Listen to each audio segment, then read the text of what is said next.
eu peço para algum de vocês também gravar, né, por segurança, para a gente poder ter aí, no final da aula, essa videoaula gravada. Não deixem de baixar assim que terminar a nossa aula. Combinado? Meus caros, então vamos começar. A nossa aula hoje ela vai ter a mesma duração da aula de ontem, né, por volta de 40 minutos, 45 ou 50 minutos, é o ideal. Se a gente passar um pouco mais, não tem problema. A primeira coisa que eu queria que vocês se recordassem em relação à aula passada é que na Antiguidade e na Idade Média, nós não temos direitos humanos como nós conhecemos hoje. Nós temos raízes daquilo que hoje nós chamamos de direitos humanos. Ou seja, os primeiros germes, as primeiras sementes daquilo que viriam a ser os direitos humanos já podem ser encontrados na Antiguidade e na Idade Média. E até mesmo no período arcaico, como eu disse para você, alguns laços de solidariedade, a preocupação com a vida dos membros do grupo, a proteção das unidades familiares, a proteção da propriedade coletiva, tudo isso é relevante e é óbvio está por detrás daquilo que no futuro vai se transformar no que nós chamamos hoje de direitos humanos. Mas nesse primeiro momento, esse conceito ainda não se consolidou por uma série de razões. E uma delas é a que eu quero começar a falar no início da nossa aula de hoje. Não sei se vocês se lembram, mas na aula passada eu terminei dizendo o seguinte: o conceito de indivíduo é um conceito essencial para a afirmação dos direitos humanos. Esse conceito, ele não existia como nós o concebemos hoje na antiguidade. E por antiguidade, agora eu estou utilizando no sentido mais amplo, tudo aquilo que antecede a modernidade. Eu estou incluindo, inclusive, a Idade Média. Por que não existia? Porque na antiguidade, incluindo a Idade Média, a visão de mundo predominante era a visão de mundo comunitarista. O comunitarismo, como eu expliquei para vocês, é uma visão de mundo que trabalha com a ideia de que a comunidade vem antes da pessoa. A pessoa ela tem a sua explicação para a própria existência da sua vida como consequência do seu pertencimento a uma dada comunidade. É a comunidade que estabelece a visão de bem comum, é a comunidade que estabelece os valores prioritários e a pessoa acaba sendo, por ser uma extensão dessa comunidade, alguém que compartilha desses valores. O que nós temos na modernidade é uma inversão muito relevante do foco de preocupação da filosofia, da ciência política, e mesmo se nós analisarmos com profundidade, da própria visão em torno da religião. Eu vou tentar trabalhar aqui algumas explicações que racionalizam o surgimento e a consolidação do conceito de indivíduo como nós o conhecemos hoje. Eu vou trabalhar 3 ou 4 explicações. 3 explicações que são, por assim dizer, mais bem estudadas, e uma quarta que não é bem estudada, pelo menos nos livros que eu já li, né? Eu não consegui me aprofundar muito, mas que há autores hoje que tratam dessa forma e que poderia ser considerada também uma contribuição para que o conceito de indivíduo se consolidasse tal qual nos conhecemos hoje. Então, antes de falar das revoluções do século XVII, XVIII e XIX, que são revoluções liberais, em que nós teremos o surgimento dos direitos civis e depois dos direitos políticos, em relação, né, ao indivíduo, eu vou falar do surgimento do conceito de indivíduo e do surgimento do conceito de Estado Nacional. Porque a ideia dos direitos humanos, num primeiro momento, ela tem a pretensão de proteger o indivíduo contra os abusos da comunidade política, que é simbolizada na figura do Estado Nacional. Perfeito? Até aqui vocês entenderam? Dá um retorno aqui para mim. Entenderam? Coloca aí um sim, não. Se vocês não entenderam, eu posso repetir. Mas eu preciso que vocês entendam onde a gente está. Não entendeu? Tá, tem uma pessoa aqui que não entendeu, que foi... Deixa eu ver aqui. Peraí. Foi a Rúbia. Rubia, é o seguinte, eu disse que antes de explicar, também não, a Natália. Então vamos lá. Eu disse o seguinte, antes de falar dos direitos humanos, de como eles nascem a partir das revoluções liberais, como eles são reconhecidos a partir do século XVII, XVIII e XIX, inicialmente dentro do Estado, eu preciso trabalhar dois conceitos, o conceito de indivíduo e o conceito de Estado. Por quê? Porque os direitos humanos, num primeiro momento, eles são vistos como direitos que protegem o indivíduo contra os abusos do Estado, contra os abusos da comunidade política. Então, para que vocês entendam essa função dos direitos humanos, eu preciso trabalhar com vocês. Como é que esse conceito de indivíduo, que não existia na antiguidade, surgiu e se consolidou na modernidade? E como é que o Estado Nacional surge e por que ele se consolida na modernidade como uma organização societária mais bem avalizada do que aquelas organizações societárias anteriormente desenvolvidas? É isso. Perfeito? Sim? Vamos avançar. Beleza. Vamos. Primeiro eu vou falar do conceito de indivíduo. Para uma pessoa que nasceu, né, no século XXI, parece um absurdo dizer que o conceito de indivíduo não existia na antiguidade, porque a pessoa não consegue entender como é que alguém não se percebe como alguém que não necessariamente compartilha dos valores comunitários. Não é, por assim dizer, alguém que é uma extensão da comunidade. A pessoa não consegue entender isso porque ela basicamente se enxerga como um indivíduo que existe independentemente da comunidade no qual está inserido. Não era assim na antiguidade. Vocês já devem ter visto vários livros em que você identifica, por exemplo, a pessoa pela cidade a que ele estava, vamos dizer assim, vinculado, pelo seu pertencimento àquela cidade-estado. Né? Já ouviram falar da Helena de Troia? É um exemplo bom. Né? Já ouviram falar, por exemplo, do povo hebreu? Né? O povo hebreu ele estava vinculado àquela comunidade política. Né? Já ouviram falar do cidadão romano? Não necessariamente vinculado a uma polis apenas, mas ele tinha um vínculo de identidade com o império. Né? Aquele que não era romano, ele não tinha aquelas prerrogativas do cidadão romano. Mas você não trabalha o indivíduo separadamente. Nós passamos a trabalhar com a categoria do indivíduo separadamente na modernidade por conta, basicamente, de algumas revoluções que vão mudar o eixo de preocupação. E a primeira dessas revoluções que eu queria destacar aqui é a Revolução Filosófica. Revolução Filosófica que vai, na explicação que vou dar a vocês, ser simbolizada por dois pensadores. O primeiro, René Descartes, e o segundo, Kant. Os dois escrevem não no mesmo período, mas dentro da modernidade, e vão simbolizar bem a ideia do indivíduo como centro de preocupação da ciência e da filosofia, consequentemente.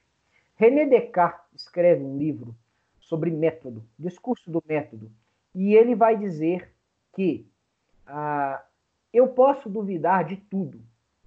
Já assistiram Matrix? Pois bem, imaginem o seguinte, René Descartes dirá, o que te garante que você não está na Matrix nesse exato momento? O que é a garantia disso? Você não tem como garantir nada, porque os seus sentidos te enganam. Ele dirá assim, você já teve a impressão de estar caminhando numa estrada e a estrada dar a aparência de estar molhada? Né? Quando você dirige um carro numa estrada muito quente, olha lá na frente no horizonte, parece que a estrada está molhada, mas ela na verdade está seca. É uma ilusão de ótica que é gerada pelo calor, né, e pelo vapor d'água ali que se concentra naquela superfície. Você já se deparou com a seguinte situação? Você estava numa noite de lua cheia, andando, subindo, por exemplo, uma das montanhas aqui de Belo Horizonte, e de repente assistiu uma visão fantástica, né, de uma lua enorme, e aí você teve aquela ideia brilhante, eu vou tirar uma selfie. Quando você tirou a selfie e você olhou a selfie, você falou assim, poxa, mas não era essa lua que eu queria que saísse, eu queria que saísse a lua que eu estou vendo agora. E é óbvio que não vai sair, porque é uma ilusão de ótica. Você já, quando de uma chuva, né, com sol, você já viu o arco-íris, né, e teve a impressão de que ele estava pertinho de você, mas quanto mais você andava, mais ele se distanciava? Pois é, mais uma ilusão de ótica. O que eu quero dizer com isso? René Descartes vai dizer assim, os seus sentidos te enganam. A visão, o olfato, né, o tato, os seus sentidos podem te dar uma impressão de algo que, na verdade, você não consegue perceber o que são, na verdade.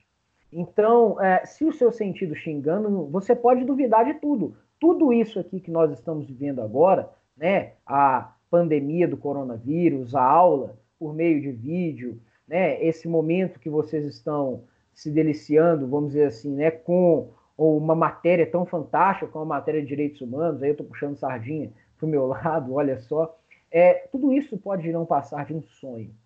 Agora, o que te garante que você efetivamente não vive um sonho? Absolutamente nada, dirá René Descartes. Você pode duvidar de tudo, menos de uma coisa. Você não pode duvidar que você pensa. Ele diz, eu não posso duvidar que eu penso. Ora, olha a conclusão a que ele chega. Se eu penso, logo eu existo. Ele começa a explicar a existência do ser humano a partir da noção individual daquela pessoa que pensa. Ou seja, o indivíduo, o sujeito é aquele que pensa. Ele existe porque ele pensa, não porque ele pertence a uma dada comunidade política.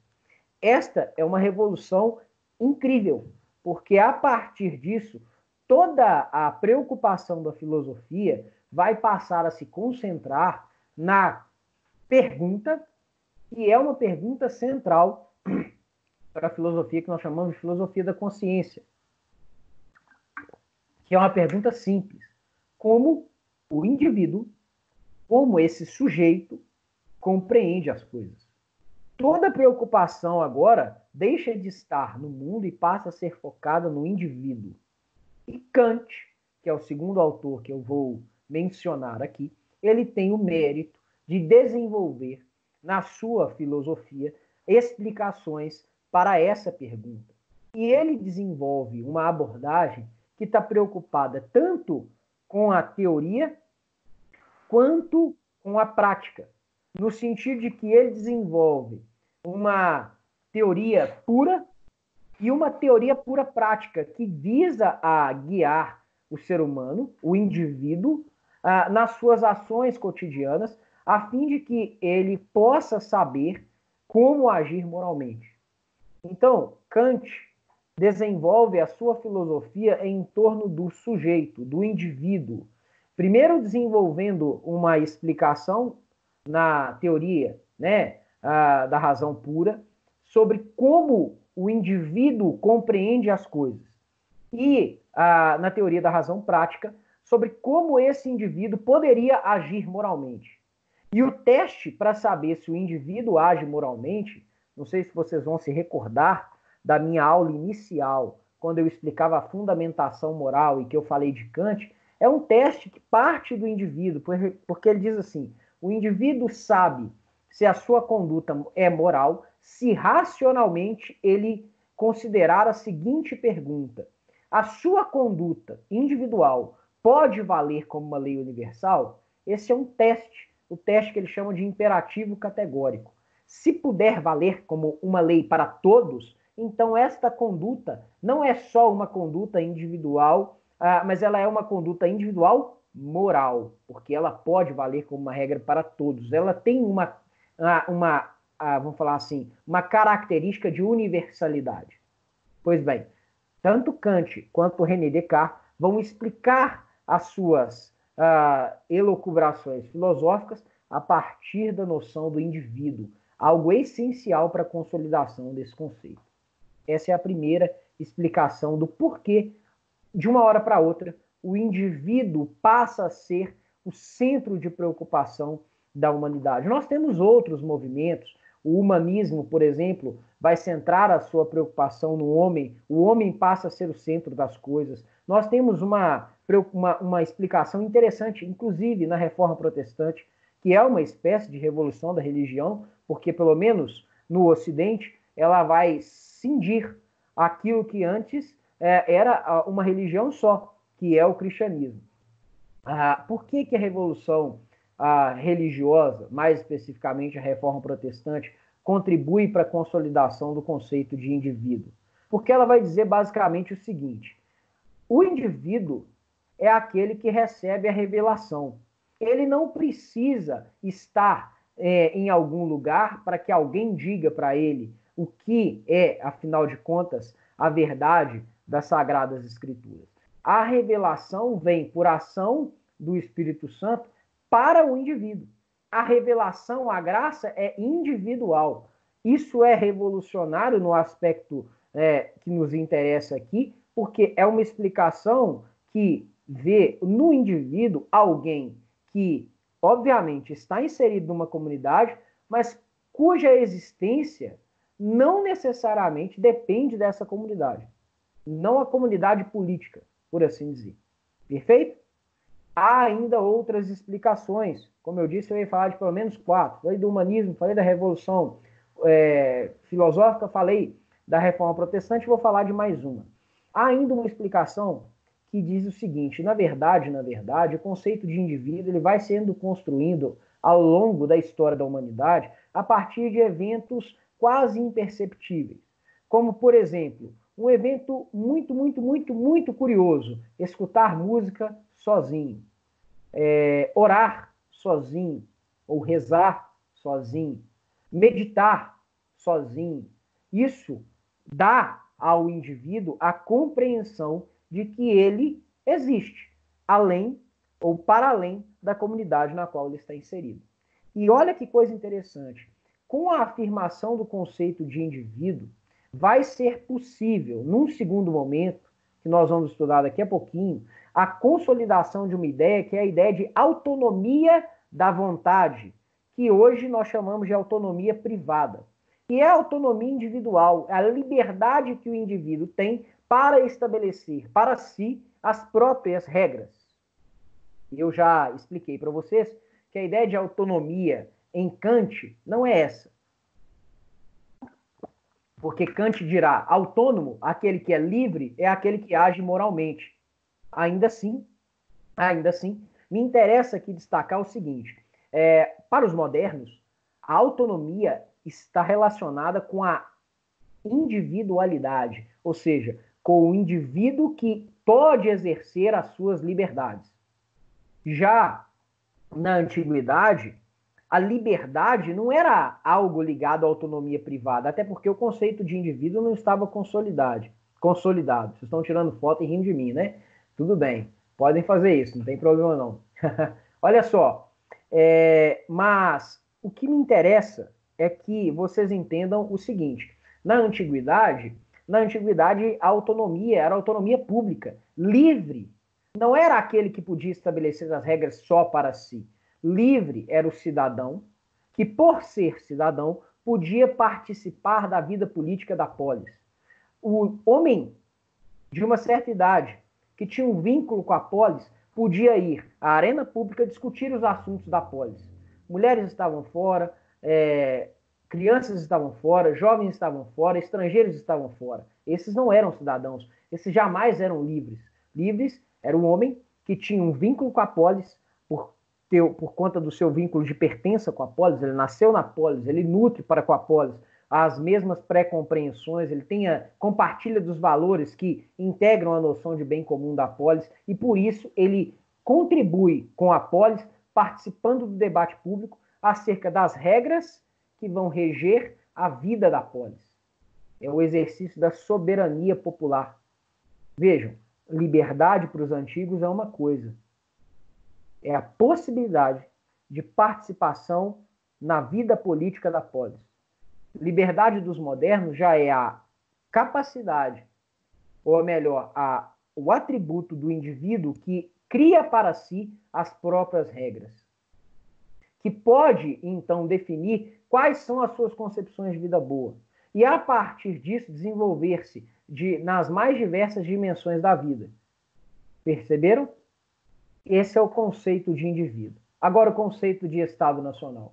O Estado Nacional, gente, ele surge na Península Ibérica, em primeiro lugar, depois ele se espalha como uma forma de organização societária bastante eficiente nos mais diversos cantos do mundo, e os últimos lugares onde ele vai se consolidar é na Itália e na Alemanha, já no século XIX. Bom, qual é a vantagem do Estado Nacional? A vantagem do Estado Nacional é que ele concentra em uma pessoa apenas a noção de soberania. Lembrem-se, o Estado Nacional ele não nasce Estado de direito, ele nasce Estado absolutista. No Estado absolutista, quem dita as regras é o soberano, que é simbolizado na pessoa do monarca. Ele detém, nas monarquias absolutistas, todo o poder. Ele concentra em si todas as funções estatais. Ele legisla, ele julga e ele executa as próprias leis. De modo que é muito comum que ele, vez ou outra, abuse das suas prerrogativas e governe contra os interesses da comunidade política.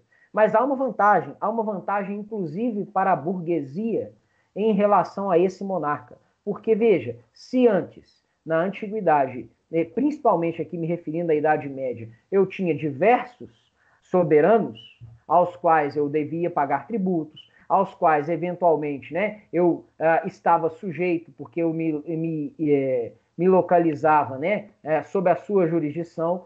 Eu tinha também espaços onde não havia ninguém com jurisdição sobre aquela localidade. Eu tinha lugares, por exemplo, em que eu poderia ser saqueado e eu não poderia recorrer a ninguém. E mais do que isso, eu, se firmasse um contrato em uma comunidade política X, teria que firmar um contrato em uma comunidade política Y, e se esses contratos fossem descumpridos, eu teria que recorrer à autoridade X e à autoridade Y. Eu teria um dispêndio de tempo e um dispêndio, obviamente, de dinheiro para fazer valer aquele contrato. Então, para os burgueses, é super interessante financiar um monarca que vai concentrar em si todo o poder, cujos agentes vão ser delegados dele e que vai ter jurisdição sobre todo o território. O Estado Nacional se funda em 3 elementos. Um poder soberano, que é personificado na pessoa do monarca, um povo e um território. Este poder soberano, ele incide sobre todo o território e ele sujeita todo o povo a esse poder, de modo que, nesse primeiro momento, o povo, ou as pessoas que integram o povo, são vistas como súditos do monarca. Pois bem, agora eu vou dar um salto. Assim surge o Estado Nacional. Há uma vantagem, porque agora o burguês, por exemplo, se ele for saqueado numa estrada, ele sabe a quem recorrer, porque soberano é um só. E ele é que vai ter o monopólio da força, ele que vai exercer o monopólio da força, ele que vai zelar pelo cumprimento dos contratos, por exemplo. Ele é que tem que proteger as propriedades. Obviamente que a gente vai caminhar nesse sentido quando a gente fala das revoluções liberais. Mas o fato é, e aqui eu vou fazer um rápido parênteses, o fato é que esse monarca, que concentra em si todos os poderes, começa a abusar dos seus poderes. Nós já vimos, quando nós, na aula passada, estudamos a Magna Carta, que na Inglaterra isso se manifestou antes mesmo da formação do Estado Nacional. Porque na Inglaterra nós temos um constitucionalismo de acomodação. Lá, até hoje, nós não temos uma Constituição formal, escrita, formalizada em um documento apenas. Lá nós temos diversos documentos e normas não escritas que integram, constituem aquilo que nós chamamos de Constituição inglesa. Mas o ponto é, não há uma Constituição que funde o Estado de Direito. O Estado de Direito se consolida historicamente a partir de acomodações de crise. E uma delas é a crise entre o rei e os barões de terra. Pois bem, na Europa continental a coisa funciona de forma diferente, porque na Europa continental o soberano ele vai concentrar muitos poderes e é muito comum que esse soberano comece a abusar desses poderes e talvez o maior exemplo disso aconteça na França, onde o soberano passa a governar para si e não para a comunidade. E isso é muito fácil. É fácil de perseguir inimigos quando eu estabeleço as leis que vão reger o meu governo. É fácil violar, né, qualquer tipo de limite quando eu posso, por exemplo, estabelecer que uma conduta é criminosa antes mesmo, ou melhor, depois de ela já ter acontecido. É muito fácil perseguir alguém assim. É muito fácil me enriquecer quando eu posso tributar ao meu bel prazer, sem nenhum tipo de limites. Então, aquilo que num primeiro momento pareceu aos burgueses interessante, e de fato foi, começou a ser um problema. Até porque, nessa época da monarquia absolutista, o poder não era algo que pertencia ao povo. Pelo contrário, o poder era algo que pertencia intrinsecamente ao monarca. Ele era o soberano. Dele, né, era o poder temporal, o poder civil. E o fato é que se o poder é dele, esse poder ele vai ser, por assim dizer, cedido de tempos em tempos, de acordo com a sucessão da sua família. Ou seja, o poder ele é exercido por uma família apenas, de forma a seguir as dinastias, as sucessivas gerações. O rei ele nunca perde a majestade, né? E o filho do rei, quem é rei, não é isso? Como é que é aquele ditado? Filho de peixe, peixinho é. Quem é rei nunca perde a majestade, né? Quem é da realeza tem sangue azul, não é assim? Então esse cara, o monarca e toda a sua família, ele era diferente dos demais. E ele podia exercer o poder exatamente porque ele era diferente dos demais. Só que, veja, chega num determinado momento na Inglaterra e principalmente, né, na França, e nós vamos ver depois também nos Estados Unidos, em que o detentor do poder político não era detentor, por assim dizer, do poder econômico. O poder econômico estava concentrado nas mãos dos burgueses que não podiam participar do poder político, não podiam exercê-lo exatamente porque a forma de organização política respeitava a ideia, né, da monarquia e não da república. Pois bem, então nós vamos ter aqui, e agora já começando a falar do surgimento dos direitos, no final do século XVII, mais especificamente em 1689, na Inglaterra, a consolidação da ideia de um Estado de Direito por meio da Revolução Gloriosa. Mas, para explicar isso, eu preciso compartilhar uma tela com vocês e preciso fazer algumas ressalvas. Veja, como eu expliquei para vocês, na Inglaterra, nosso Estado de Direito, ele não é um Estado de Direito que se firma a partir de uma ruptura com o passado. Não. O Estado de Direito, ele se consolida ao longo do tempo por meio de acomodações de conflitos. Nós tivemos uma lá atrás, em 1215, que foi resolvida por meio da Magna Carta. Só que quando a gente chega no século XVII, mais especificamente em 1628, o monarca da vez não estava respeitando aquelas prerrogativas que os barões haviam estabelecido com o rei João Sem Terra.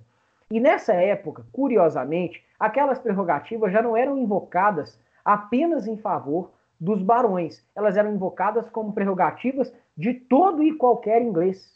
Elas eram invocadas como prerrogativas, né, da comunidade política, né, daquele reino. E mais do que isso, se vocês entenderem o que eu quero dizer aqui agora, vai ficar muito interessante para vocês entenderem a lógica da evolução histórica dentro do constitucionalismo inglês.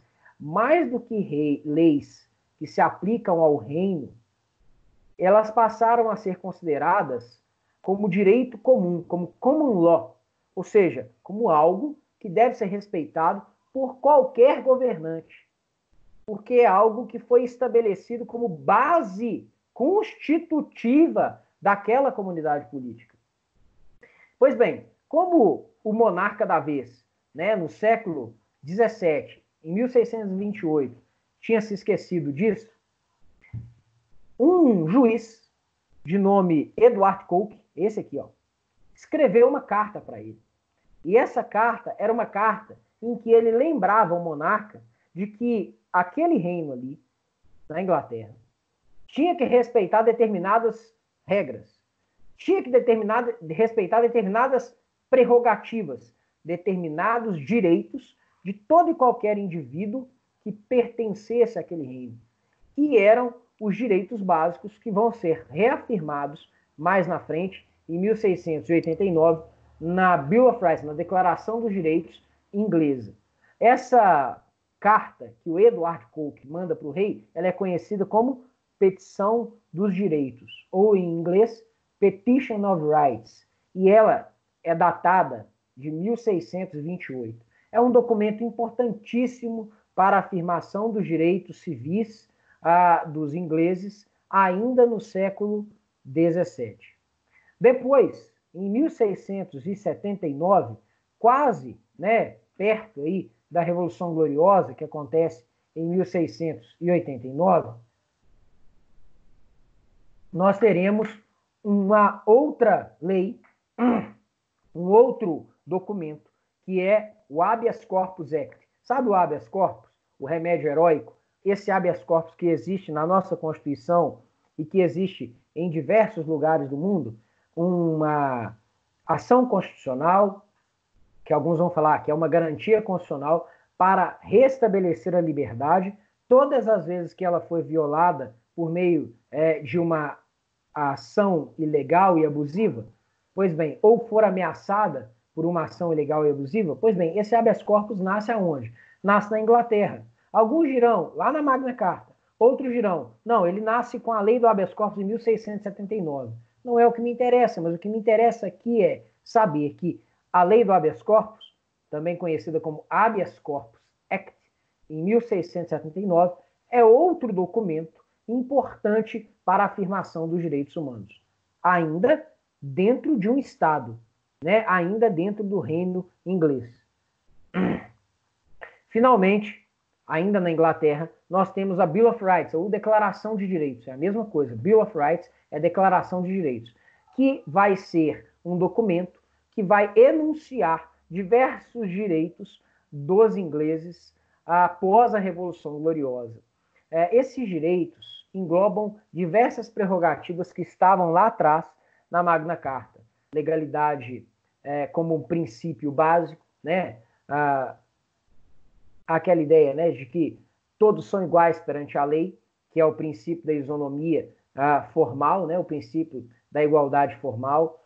A ideia de que ninguém será obrigado a fazer ou deixar de fazer alguma coisa, senão em virtude de lei, princípio da legalidade, e ele tem reflexos no campo penal, no campo tributário. Nós temos também a afirmação do direito de propriedade e, para os ingleses em particular, algo muito interessante, a ideia de que a supremacia não é do monarca, ela é do parlamento, porque o parlamento legisla como representante do povo, de modo que é dele que emana a soberania.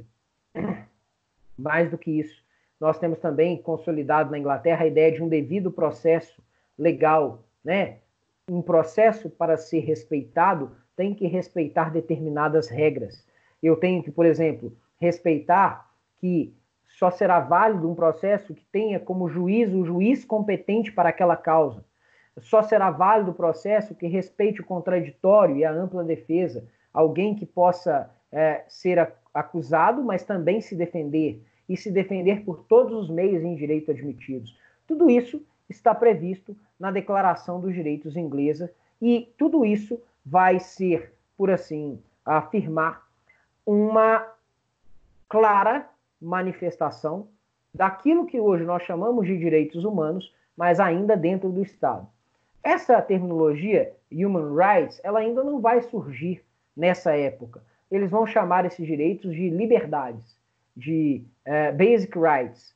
Mas na Inglaterra eles têm uma dimensão muito mais política do que jurídica. Por quê? Porque como a soberania é do parlamento, é o parlamento que cria as leis e é o parlamento que estabelece em que medida esses direitos serão exercidos. De modo que se o parlamento legisla contra esses direitos, há uma resistência muito grande por parte dos ingleses em que um outro poder possa declarar que as leis violam direitos básicos e, portanto, não devem ser seguidas. Você até tem casos, como um caso julgado pelo Edward Coke, que é o Borrans Case. Na Declaração Universal dos Direitos Humanos também estabelece isso? Também, mas ela vai surgir lá na frente, em 1948, quando a gente estiver falando da universalização dos direitos humanos. Mas calma, estou falando do surgimento dos direitos humanos dentro do Estado. Nós partimos de uma fase em que não existem direitos humanos para uma fase em que eles estão começando a se consolidar dentro do Estado, como direitos dos cidadãos daquele Estado, daquelas pessoas que têm um vínculo de nacionalidade com aquele Estado. Perfeito? Entenderam isso aqui? Sim? Beleza. Eu gostei da pergunta, porque a pergunta já percebe que esses direitos que nascem inicialmente dentro do Estado são os direitos que depois nós vamos reconhecer para além da dimensão estatal, com a previsão em tratados internacionais e que vão vincular os próprios Estados. E que vão justificar, inclusive, uma eventual condenação do Estado por violação desses direitos. Perfeito? Só que, para isso, primeiro nós temos que reconhecer dentro do Estado. Ou seja, fora do Estado, esses direitos não eram protegidos, porque eles não tinham uma base normativa que os amparasse. Mas, curiosamente, olha que coisa interessante, vai se, vamos falar assim, se afirmar nessa época, e principalmente, né, por conta do liberalismo político que vai se desenvolver a partir da ideia de que as pessoas têm direitos básicos, essa é a ideia do liberalismo político, o indivíduo tem direitos básicos, que ele pode opor, inclusive, contra o Estado. Bom, vai surgir uma ideia de que esses direitos eles não são direitos criados pelo Estado, mas são direitos que antecedem o próprio Estado, porque eles nascem com o ser humano, são direitos naturais. Olha a concepção justnaturalista aqui. E esses direitos, por serem direitos naturais, quando eles são enunciados nas declarações, isso é uma forma só de garantir a segurança jurídica, ou seja, garantir que, de fato, esses direitos existem na medida em que eles tanto existem que eles estão reconhecidos em cartas, em documentos formais e solenes. Mas eles não nascem com aqueles documentos, eles são intrínsecos aos seres humanos. Isso é uma noção que vai se desenvolver ao longo do tempo, principalmente a partir desses movimentos que eu estou destacando com vocês na Inglaterra, na França e nos Estados Unidos. Bom, diferentemente da Inglaterra, nós teremos nos Estados Unidos também o surgimento do Estado de Direito, mas com algumas marcas bem diferentes. Eu não sei se eu coloquei em relação aos Estados Unidos aqui. França, falei, tá aqui. Depois eu compartilho com vocês, deixa eu explicar. Nos Estados Unidos, diferentemente da Inglaterra, a gente vai ter algumas marcas muito interessantes. Não sei se vocês sabem, mas os Estados Unidos, como nós o conhecemos hoje, nem sempre existiram. O que você tinha era a costa leste dos Estados Unidos, com 13 colônias. O interior dos Estados Unidos foi sendo, vamos dizer assim, foi sendo colonizada no segundo momento. Foi sendo colonizado no segundo momento. Então, no primeiro momento, nós tínhamos ali a costa leste, com 13 colônias. 13 colônias que se sujeitavam à metrópole inglesa. Mas havia entre a metrópole inglesa e essas colônias uma relação muito diferente da relação que ocorreu, por exemplo, entre a metrópole portuguesa e o Brasil, entre a metrópole espanhola e os países da América Latina. Porque a relação entre a metrópole e as colônias da Nova Inglaterra, como era chamada, né, as 13 colônias, era uma relação de respeito à autonomia dessas colônias. Não é que elas não deviam se sujeitar ao poder da metrópole, mas que elas tinham uma grande margem de atuação. Mais do que isso, as pessoas que vieram da metrópole e foram para os Estados Unidos, como nós o conhecemos hoje, né, mas para as 13 colônias, iam não para retirar as riquezas de lá, mas para firmar uma nova vida, para estabelecer ali uma nova morada, para desenvolver ali uma ideia de autonomia e prosperidade. E isso, somado a uma série de fatores históricos relacionados até a uma uma concepção, né, de mundo um pouco diferente,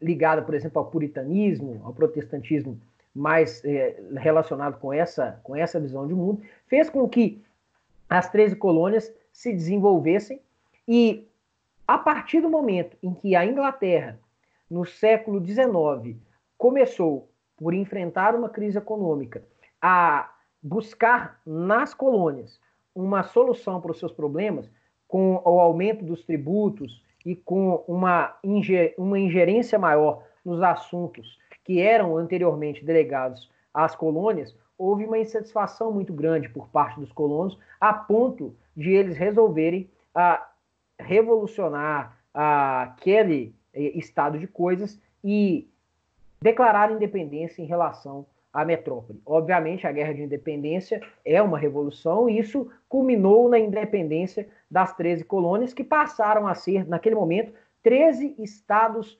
independentes. Professor, eu não quero saber onde é que você quer chegar. Calma, você vai entender agora. Qual que era o maior receio dos colonos agora independentes? O maior receio que eles tinham era de um parlamento que tivesse em si todo o poder. Os franceses, os ingleses, eles viam no detentor do poder executivo aquele que ameaçava as liberdades. Os norte-americanos viam não só no poder executivo alguém que ameaçava a sua autonomia, mas principalmente no poder legislativo. De modo que eles disseram o seguinte: olha, nós temos que estabelecer um regime que limite o próprio legislador. E eles o fizeram na própria fundação do Estado norte-americano, ou estadunidense, como eu prefiro chamar. Mas antes disso, eu preciso dizer para vocês que nós tínhamos ali 3 estados independentes, que firmaram entre si um acordo internacional, que foi chamado de Artigos da Confederação. Eles formaram uma confederação de estados independentes e fizeram um acordo que seria o seguinte: todas as vezes que os 13 estados independentes fossem deliberar sobre assuntos locais, a competência era dos estados independentes. Quando fosse uma questão que influenciasse em toda a confederação, eles deliberariam como união, ou seja, de forma unânime, de forma uniforme, para que aquelas regras pudessem beneficiar a todos e não apenas a estados separadamente. Pois bem, não demorou muito, principalmente nas questões de ordem fiscal e tributária, para começarem a surgir os primeiros conflitos entre o Estado e a Confederação de Estados, a ponto de os norte-americanos convocarem uma convenção que ficou conhecida como Convenção da Filadélfia. E na Convenção da Filadélfia, o que a gente teve?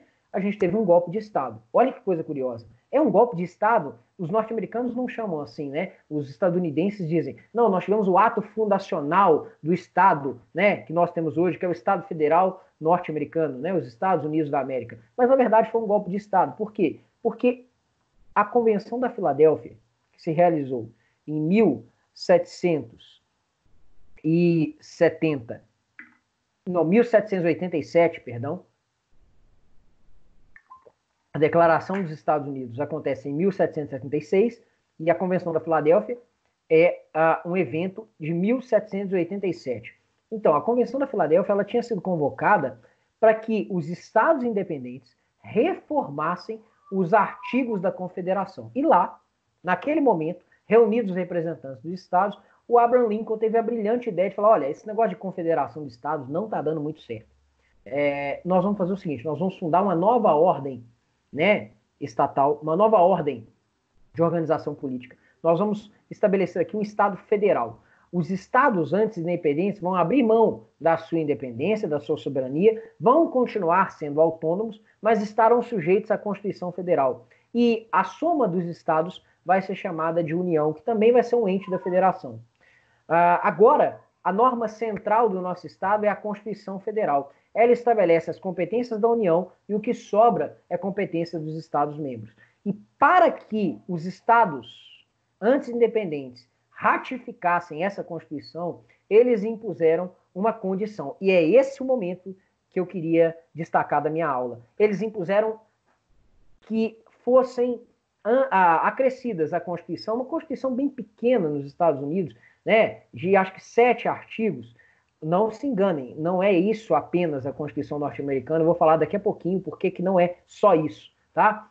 Eles propuseram, eles condicionaram a ratificação à aprovação de 13 emendas. Não são só 13 emendas, hoje nós temos mais, né? Depois da Guerra de Secessão, no século XIX, houve a aprovação da 16ª, por exemplo, que é a proibição, a emenda que proíbe a escravidão. Mas até então eram 13 emendas. Essas 13 emendas estabelecem o quê? Basicamente, o que os norte-americanos chamam de direitos civis, as liberdades fundamentais, os direitos humanos do indivíduo, né? A liberdade em todas as suas dimensões, ir, vir, liberdade de crença, de consciência, a liberdade de estabelecer os próprios negócios, né? A ideia de autonomia da vontade, autonomia privada, o direito de propriedade, curiosamente, né? Eles lá têm um direito de portar armas, muito por conta da Revolução e da independência dos Estados Unidos, como ela se deu. Há também o direito da igualdade formal, né? Todos são iguais perante a lei.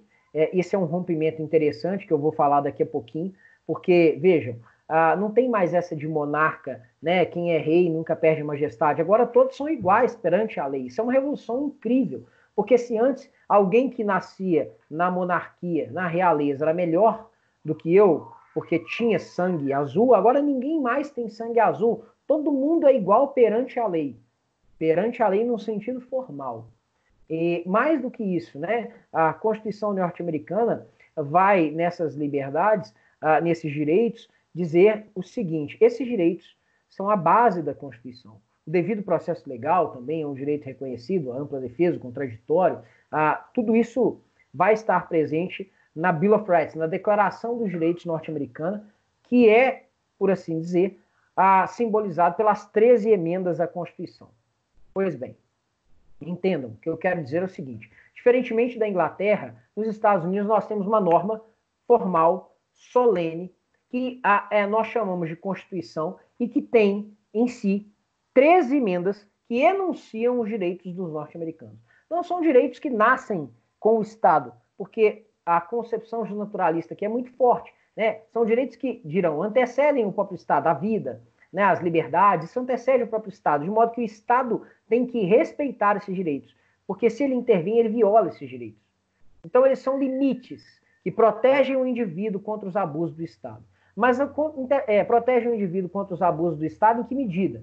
Na medida em que nem mesmo o legislador pode criar leis que violem esses direitos. E isso vai se consolidar mesmo no século XIX, início do século XIX, em 1803, quando os norte-americanos consolidarem a ideia de que os juízes, no âmbito de processos judiciais, podem declarar a inconstitucionalidade de leis quando elas violem direitos básicos. E isso eles vão defender em nome da supremacia que nos Estados Unidos não é atribuída ao parlamento, mas à Constituição. Vejam, os direitos na Constituição norte-americana são direitos dos estadunidenses, das pessoas que têm vínculo de pertença com aquele Estado, dos indivíduos, porque são as liberdades fundamentais, né? E, num segundo momento, os direitos políticos, que não são atribuídos a todos. Olha que coisa curiosa. Assim como na Inglaterra, nos Estados Unidos, o Estado de Direito ele nasce escravagista, o que é um contrassenso, né? Já no segundo momento, na Guerra de Secessão do século XIX, é que nós vamos ter a abolição da escravidão. Mas ainda não, tá? A abolição da escravidão vai acontecer no século XIX em diversos lugares, inclusive no Brasil. Bom, mas vamos ao que me interessa aqui nesse momento. Eu disse que os direitos, nesse momento, são direitos do indivíduo e que o protegem contra os abusos do Estado. Eles estão previstos na Constituição e eles têm supremacia, ou seja, eles são superiores hierarquicamente em relação às leis. Os direitos básicos são as liberdades, a propriedade, a vida e a igualdade formal. Esses são os direitos básicos que serão reconhecidos nas liberdades norte-americanas. Mas eu disse para vocês que a Constituição norte-americana ela não é só isso, porque as interpretações que os tribunais derem à Constituição, principalmente a Suprema Corte norte-americana, vão integrar aquilo que os norte-americanos chamam de... não, calma, isso aí é o lema da Revolução Francesa, eu vou chegar a ele, tá? Mas tem a ver sim com o que nós estamos falando, tá? Esses são os valores por detrás dos direitos reconhecidos na Declaração dos Direitos do Homem e do Cidadão, que é um documento francês, tá bom? Nós vamos chegar a eles. Para os norte-americanos, esses direitos, eles não são só aquilo que está previsto nas emendas, mas eles são compreendidos a partir das interpretações que a Suprema Corte dá a esses direitos. Então, a Constituição norte-americana, não se engane, ela não é só aquilo que está no papel. Ela, para ser compreendida, depende do estudo dos casos que foram sendo julgados pela Suprema Corte ao longo da história norte-americana. Isso é muito relevante. Isso é muito relevante. Porque as pessoas dizem, a Constituição norte-americana nunca mudou. Não é verdade. Ela já mudou várias vezes. Ela continua sendo prevista no mesmo documento, com as mesmas cláusulas, mas o sentido dos direitos mudou. Para vocês terem ideia, teve uma época em que eles consideravam, por exemplo, que tratar diferentemente negros e brancos não violava o princípio da isonomia. A Suprema Corte, ela estabeleceu uma jurisprudência extremamente criticável, que é conhecida como separados mais iguais. Depois, em meados do século passado, na Corte de Warren, isso foi completamente mudado, porque a Corte de Warren decidiu um caso que é chamado de Brown versus Board of Education, em que ele diz o seguinte, não, veja bem, diferentemente do que dizia a decisão da Suprema Corte no início do século, agora a gente não pode admitir isso. E mais do que isso, exatamente para permitir que as pessoas não segreguem umas às outras, nós teremos dentro das escolas, para brancos, negros. Tem um filme interessante, muito, muito interessante, que é o Forrest Gump, o Contador de Histórias. Quem já assistiu aqui? Forrest Gump, o Contador de Histórias. Pode falar aí, quem já assistiu? Ninguém? Ninguém assistiu? Eu? Assistiu ou não? Sim. Forrest Gump tem uma cena no Alabama em que tá... Não, então assista. Quem não assistiu, assista. Forrest Gump, o Contador de Histórias, com o Tom Hanks. Ele ganhou o Oscar nesse filme. Ele é sensacional. Nesse filme tem vários eventos históricos que são tratados. Um deles é exatamente o caso Brown versus Board of Education. Tem um negro entrando na Universidade do Alabama, né? As pessoas olhando ali, aquela ideia bem preconceituosa, alguém empurra e o Forrest vai lá e pega os livros da pessoa e entrega para ela. Ela está entrando na universidade. É exatamente fruto da decisão da Suprema Corte. É um spoiler, mas não vai mudar o filme, não. Pode ficar tranquilo. Você tem outros eventos aí muito legais. Mas isso mostra que a Constituição norte-americana ela mudou. Ela mudou. O sentido dela mudou, tá? Ao longo do tempo. Tem alguns autores que vão dizer que nos Estados Unidos prevalece uma ideia de living constitution, ou seja, uma Constituição viva, uma Constituição que acompanha ao longo da história o desenvolvimento societário. Claro que nem todos os autores vão defender isso, tem autores que são críticos, tem autores que são mais conservadores, vão defender uma visão da Constituição mais como os fundadores estabeleceram, tem alguns que vão ser mais textualistas, mas isso é pano para manga e a gente vai deixar isso para o direito constitucional e muito provavelmente vocês vão estudar comigo ou com outro professor. Bom, mas entendam, os direitos nascem na Inglaterra, nos Estados Unidos e também na França, nas revoluções liberais. Primeira Revolução Liberal, Revolução Gloriosa, Segunda Revolução Liberal, Independência dos Estados Unidos, a Terceira Revolução Liberal, a Revolução Francesa, e eu vou acabar a minha aula falando um pouquinho da Revolução Francesa. Na Revolução Francesa, a gente tem algo muito, muito, muito interessante. Primeiro, a gente tem a ideia de uma ruptura, o que não acontece na Inglaterra. Acontece nos Estados Unidos, mas não acontece na Inglaterra. Ruptura com o quê? Com o antigo regime. Porque o monarca vai simbolizar aquela pessoa que extrapola, que exerce os poderes sem nenhum tipo de limite. Alguém que viola as bases fundantes da comunidade política. Então, para romper com esse poder absoluto, é preciso uma revolução que estabeleça uma outra base, que estabeleça, por assim dizer, uma base que esteja assentada não na vontade dos homens, mas na vontade da lei. E é exatamente essa a ideia que encerra a expressão rule of law, ou Estado de Direito. É uma expressão inglesa, né? Mas que simboliza o quê? Que no Estado de Direito, quem estabelece as regras não é o homem, não é o soberano, é a lei. A lei é que funda o poder. O poder só é legítimo se respeita os limites estabelecidos na lei. E essa lei, né, nós vimos nos Estados Unidos, será a Constituição, na França vai ser a Constituição, mas principalmente o Código Civil. Código Civil e a Constituição, que vai ser acompanhada de uma declaração de direitos que nós damos o nome e que muitas pessoas confundem com a Declaração Universal dos Direitos Humanos, que é a Declaração dos Direitos do Homem e do Cidadão. A Declaração dos Direitos do Homem e do Cidadão não é a Declaração Universal dos Direitos Humanos. Ela é um documento francês escrito em 1789, quando da Revolução Francesa, e que afirma e que reconhece os direitos básicos do homem e do cidadão francês. Olha que pretensão interessante. Na França, diferentemente dos Estados Unidos e da Inglaterra, onde eles têm uma pretensão muito mais, né, regional, muito mais provinciana, na França, a Revolução Francesa tem pretensão de universalidade. Sabe aquele lema que a colega colocou aí? A colega ou o colega, eu não vi quem colocou. Liberdade, igualdade e fraternidade? Pois bem, esses são os 3 lemas que estão na nossa bandeira, né, de Minas Gerais, mas que eram o lema da Revolução Francesa. Né? E os direitos que vão ser reconhecidos na Declaração dos Direitos do Homem e do Cidadão, que são os direitos civis e, no segundo momento, também os direitos políticos, né, mas principalmente os direitos civis, são direitos que reconhecem para o cidadão francês, mas também para toda a humanidade, prerrogativas que elas podem opor, inclusive, contra o Estado. Que prerrogativas são essas? Entenda, aqui nós estamos falando dos direitos civis, né? As liberdades fundamentais, direito à vida, à propriedade e à igualdade formal, principalmente. Quando eu falo liberdades, entendam, todas as liberdades, tá? Liberdade de ir e vir, liberdade de crença, liberdade de consciência, liberdade de reunião e por aí vai. Tá certo? Bom, entendam. E agora sintetizando para a gente fechar a aula. Nas revoluções liberais dos séculos 17 e 18, nós teremos a afirmação dos direitos do indivíduo e esses direitos servirão como proteção do indivíduo contra o Estado.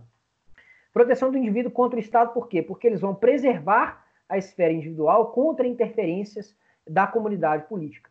Principalmente nos Estados Unidos, essa ideia vai se consolidar muito bem por conta do controle de constitucionalidade. E na Europa, a partir do século XX, isso vai ficar muito mais forte, até que nós vamos ter um movimento de crise do Estado liberal, e aí nós vamos estudar na próxima aula o que vem como consequência disso. Mas o que eu quero que vocês entendam é que os direitos nascem das revoluções liberais, não são todos os direitos que nascem das revoluções liberais, mas os primeiros direitos, as liberdades fundamentais, né, e os direitos políticos, eles nascem das revoluções liberais, eles são direitos reconhecidos ao cidadão, ou seja, aquele que tem um vínculo de pertencimento com o Estado.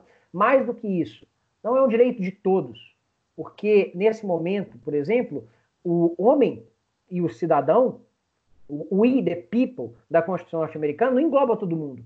Né? O homem branco, com posses, né? Mulheres estão fora, negros estão fora, estrangeiros estão fora, mas há uma afirmação abstrata desses direitos para esse sujeito, esse indivíduo, né? Que tem, por assim dizer, uma autonomia que deve ser preservada.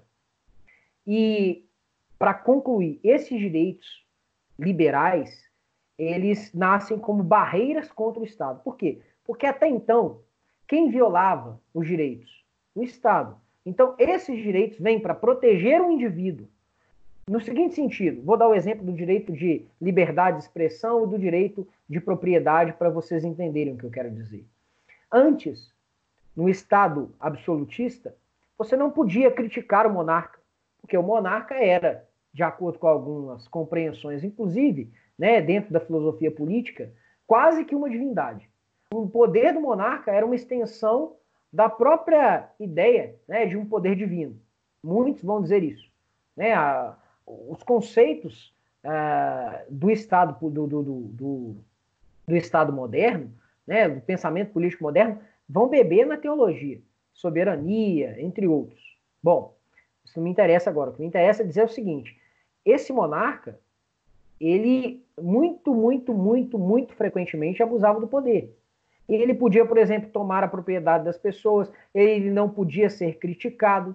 Quando você reconhece que há direitos que o monarca tem que respeitar para que ele possa exercer o poder político de forma legítima, você está dizendo o seguinte: olha, veja bem, monarca ou quem quer que esteja no exercício do poder, porque também nós temos com a igualdade formal e a fundação das repúblicas, né, a ideia de que o poder político ele tem que ser transitório, ele tem que transitar de mãos em mãos. Não que não possa ser o mesmo partido, não é isso. Mas a ideia de que uma pessoa só não pode exercer o poder indefinidamente, senão você tem uma violação do princípio republicano. Bom, fato é que agora, como o indivíduo tem direitos que se opõem ao próprio Estado, ele não é mais súdito, ele é cidadão.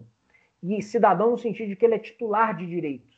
E que direitos são esses? Por exemplo, direito de propriedade. O Estado não pode mais simplesmente expropriar a propriedade. Por quê? Porque dirão os liberais, olha, se a propriedade recai sobre um bem e esse bem é do indivíduo, se o Estado toma a propriedade, ele tem que indenizar aquele que era titular do direito de propriedade.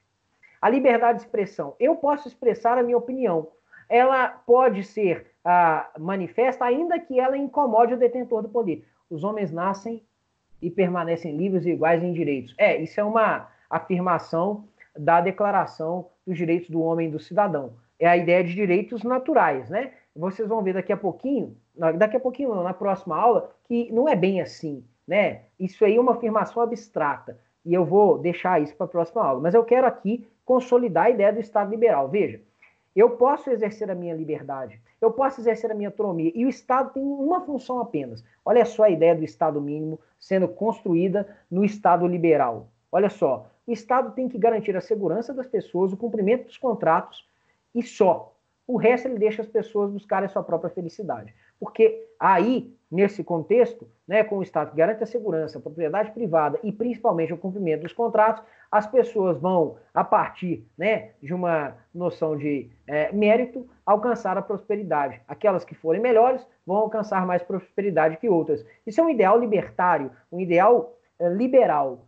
E tem muitos pontos cegos, muitos pontos de questionamento, mas que eu não vou tratar agora. Eu quero que vocês entendam que os direitos, a liberdade de locomoção, você não pode simplesmente me prender. Você tem que ter uma ordem fundamentada para me prender, porque senão você tem que respeitar a minha liberdade de locomoção, a minha liberdade de deambular.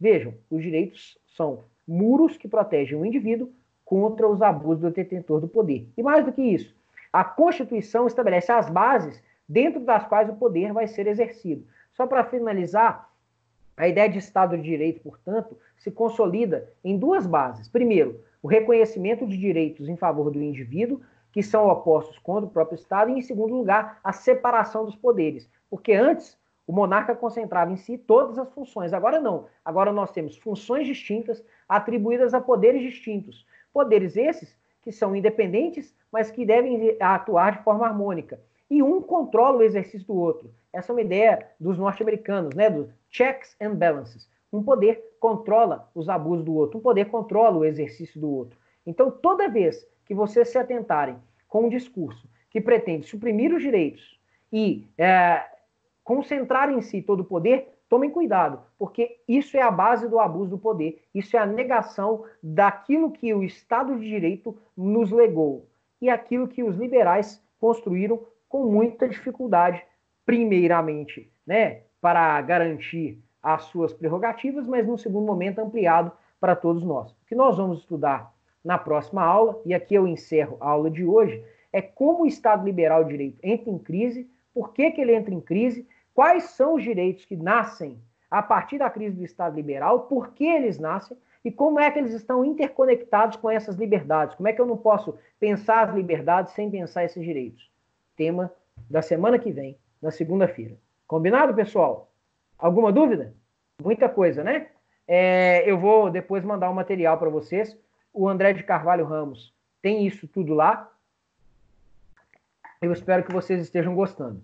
Tá bom? Deixa eu me despedir de vocês, que daqui a pouquinho tem que dar outra aula. Tchau, pessoal. Não deixem de baixar a aula, tá bom?